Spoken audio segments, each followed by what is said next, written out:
तुम्ही पाहत आहात MCN न्यूज मराठी। शेतकऱ्यांनी प्रश्न विचारले तरच लोकप्रतिनिधी तुमच्या प्रश्नाकडे लक्ष देतील असे प्रतिपादन प्रसिद्ध साहित्य डॉक्टर श्रीकांत तिडके यांनी केले। संत पुंडलिक महाराज यात्रा महोत्सव 7व्या शेतकरी साहित्य संमेलनात मूर्तिजापूर येथील संमेलन अध्यक्ष म्हणून शेतकऱ्यांना त्यांनी आवाहन केलं। मूलबाळ घरी सोडून दिल्लीपर्यंत शेतकरी महिलांनी शरद जोशी यांच्या मार्गदर्शनात धडक दिली। आज मात्र संकुचित वृत्तीमुळे शेतकऱ्याची क्षमता नष्टच झाली असल्याची खंत शेतकरी नेत्या माजी आमदार सरोजताई काशीकर यांनी उद्घाटनपर भाषणात व्यक्त केली। याप्रसंगी रमेश गणेशपुरे गोलू गुप्ता यांना शेतकरी प्रेरणा पुरस्कार देण्यात आला, तर प्राध्यापक अविनाश बेलाडकर यांना जनमंच पत्रकारिता पुरस्काराने गौरवण्यात आला। या कार्यक्रमाकरिता अरुणदादा बोंडे, कैलास साबळे, नंदकिशोर बभानिया, मुन्ना नाईक नवरे, श्रीकांत वानखडे, निखिल गावंडे, अवी पोडकट, चंदू वानखडे, प्रमोद खेडकर यांच्यासह अनेक मान्यवर प्रामुख्याने उपस्थित होते। MCN न्यूज मराठीकरिता धनराज सपकाळ, मूर्तिजापूर। 5व्या शेतकरी साहित्य संमेलनाचे संमेलनाध्यक्ष आजच्या 5व्या शेतकरी साहित्य संमेलनाचे संमेलनाध्यक्ष मूर्तिजापूरचे भूषण माजी प्राचार्य साहित्यिक श्रीकांत सर तिडके, मंचकावर उपस्थित संमेलनाच्या उद्घाटक शेतकरी संघटनेच्या सन्माननीय नेत्या माजी आमदार सरोजताई काशीकर मॅडम, मंचकावर उपस्थित जनमंच अध्यक्ष राजीवजी जगताप साहेब, मंचकावर उपस्थित या संस्थांचे अध्यक्ष व आमचे या सर्व कार्यक्रमाचे पडद्यामागचे आयोजक विठ्ठलरावजी पातोड साहेब, मंचकावर उपस्थित अकोला जिल्ह्यातील शेतकऱ्यांसाठी जागर मंच संस्थापक व रतन टाटा स्कूलचे संस्थापक आमचे मित्र प्रशांत गावंडे, या सर्व कार्यक्रमाचे स्वागताध्यक्ष आमच्या मंडळाचे सगळ्यात ज्येष्ठ म्हणजे तरुण पिढीतले कार्यकर्ते व मूर्तिजापूरचे नगरसेवक, शेतकरी व आमच्या सगळ्या मंडळाला नेहमी मदत करणारा असा एक माझा जुना मित्र व मंडळासाठी तत्पर राहणारे आपला पंकजभाऊ कांबळे स्वागताध्यक्ष, तसेच मंचकावर उपस्थित जनमंच नागपूरचे सर्व सन्माननीय सदस्य व या कार्यक्रमाला आयोजून उपस्थित राहिलेले शेतकरी संघटनेचे की ज्याच्या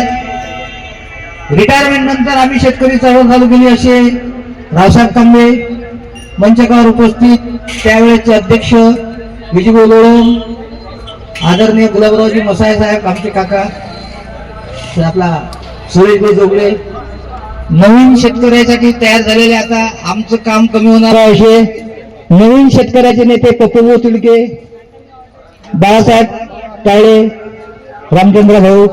जयंकर पाटील की ज्यांना शेतकऱ्यांसाठी तर या आजच्या कार्यक्रमाचे सत्कार मूर्ती पत्रकार म्हणून ज्यांचा सत्कार होणार आहे, ज्यांनी शेतकऱ्यासाठी चांगली लेखणी लिहिली असे अविनाशजी बेलाटकर सर व दुसरे 2 सत्कार मूर्ती, एक फुले शेतीत ज्यांनी अंधाऱ्याचं नाव केलं असे रमेशभाऊ गवई,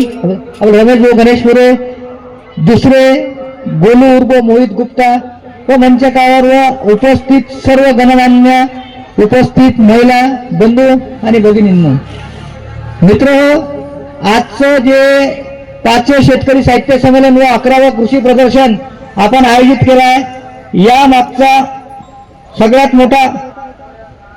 जर कोणाचा वाटा असेल, जर कोणाचं या आयोजनामागचं जर खरं श्रेय असेल तर ते तुम्हाला द्यास लागेल की आमच्या मंडळाचे संयोजक माननीय अरुणभाई बोंडे की ज्यांनी 40 दिवस स्वतःचं दुकान बंद ठेवून या पूर्ण प्रदर्शनीचं साहित्य संमेलनाचं आयोजन करासाठी जर कोणी मेहनत घेतली असेल तर याचं श्रेय एक शेतकरी म्हणून, शेतकरी मंडळाचा अध्यक्ष म्हणून किंवा एक आयोजन कसं असते असं ज्याला समजते अशा सगळ्याच्या वतीनं आपण सर्वजण अरुणदादासाठी 2 मिनिटं टाळा वाजून त्यांचं स्वागत करू की पुंडलिक महाराजांना त्यांना दीर्घ आयुष्य द्यावं किंवा त्या दीर्घ आयुष्य दिल्यावर त्यांना कुठेतरी भविष्यात आणखीनही द्यायचं म्हणजे वय कमी असल्यावरही जास्त झालं पाहिजे अशा आमच्या अरुणदादांना पुंडलिक महाराजांनी 100 वर्षापर्यंत जगून या शेतकरी साहित्य संमेलनाचं कृषी प्रदर्शनाचं रौप्य महोत्सव आपण साजरा केला पाहिजे विठ्ठलराव, याचा आपण पुंडलिक महाराजशी सर्वप्रथम नमन करून मी माझ्या प्रास्ताविकाला सुरुवात करतो. मित्रहो, शेतकरी मंडळ, जनमंच, ह्या ज्या संघटना आहे, स्वाभिमानी शेतकरी संघटना, हे सर्व आमच्या जी शेतकरी संघटना, या सर्वांच्या वतीनं समजा आपण जे काही शेतकऱ्यासाठी काम करतो, अशा या प्रदर्शनाच्या 11व्या कृषी प्रदर्शन व साहित्य संमेलनाच्या निमित्तानं मी तुम्हाला सांगू शकतो ताई, की आम्ही जेव्हा शेतकरी चळवळीत आलो, ज्यावेळेस रावसाहेब कांबेनं रिटायरमेंट घेतली शेतकरी चळवळीतून, ज्यावेळेस याईनं सगळ्यांना शेतकरी चळवळ पूर्णविरामसारखी केली, त्यावेळेस आम्ही एकदा चला आता आम्ही त्यावेळेस शेतीत इन्व्हॉल्व झालो. आमचा एक पूर्व इतिहास राजकारणातला काय की बुवा मी सरपंच होतो, मी पंचायत समिती मेंबर होतो, माझी एपीएमची डायरेक्टर होतो, जिनिंग सगळं आम्ही पूर्ण भोगून, पण दुर्दैवानं म्हणा की योगायोग म्हणा, मला तिसरं पोरगं झालं 2002 साली, मला राजकारणातून पूर्ण वेळ रिटायरमेंट घ्यायला लागली. त्या रिटायरमेंटचं खरं श्रेय म्हणतात तर मी शेतात राहणारा शेतकरी आहे. प्रशांत बोलू माहित आहे माझं जे रेसिडेंटली पत्ता आहे मूर्तियापुरात, कोणाही विचारून काय किंवा राजीव अंकडे हा जांभा खुर्द येते, मिलावर राहते म्हणते, शेतात राहते. मी कोण्या गावाचा रहिवासी नाही ना मी कोण्या शहराचा रहिवासी नाही, मी शेतकरी आहे. आणि शेतकरी काम करत असताना मी शेतात राहतो, शेतावर जे प्रक्रिया उद्योग आहे माझ्या घरी, मी शेती पूर्ण वेळ करतो. असा एक शेतकऱ्यासाठी स्वयंघोषित शेतकऱ्यानं शेतकरी मंडळाचा अध्यक्ष केलेला राजीव वानखळे आहे मी. मला कोणी मीटिंग घेतली नाही शेतकऱ्यानं, मला कोणी कुठं म्हटलं नाही तो अध्यक्ष आहे म्हणून, आणि मला कोणी काळतही नाही मी काम नाही केलं म्हणून. असा एकमेव कार्यकर्ता तालुक्यातला शेतकऱ्यासाठी नवीन पिढीतला तयार झालेला राजीव वानखळे आहे. त्या करत असताना माझी जी सुरुवात झाली ताई 2005 साली मूर्तिजापूर तालुक्यात रावसाहेब कांबेचा राजकारणात पराभव झाला आणि इथं नवीन आमदार साहेब आले होते. त्याच वेळेस 2005 मध्ये मूर्तिजापुरात जर पहिला दुष्काळ पाहिला असेल कोण तर इथं बसलेल्या त्या सिनियर लोकांना माहित असेल की त्यावेळेस मुके जनावर, त्यावेळेस कुळाचे घर होते लोकांचे, तुरडाईचे हे होते, आवंग होते, तर ते सगळे गुरंढोरं जानेवारी महिन्यापासून 15 ऑगस्टला पाणी गेल्यामुळे तिथून पासून ते मुके जनावर त्याच्या पोटाची भूक भागवासाठी तुमच्या घराले भरलेले कुळं खाऊन राहिले होते. ते कुळं खात असताना आम्ही ठरवलं की बा पश्चिम महाराष्ट्रात चाऱ्याच्या छावण्या आहेत, पश्चिम महाराष्ट्रात चारा डेपो आहे, मग विदर्भात का नाही बा. मग मी शासनाची पत्रव्यवहार केला, त्यांना 2-3 स्मरणपत्र दिले, पण त्यांना आमची कुठे गोष्ट ऐकली नाही. पण मी माझ्या जीवनातला पहिला मोर्चा जर काढला असेल ताई तर मुख्य जनावराचा 5000 ढोराचा मोर्चा या तहसीलवर काढलेला हे शेतकरी मंडळ आहे की या शेतकरी मंडळानं 5000 जनावर तहसीलवर नेऊन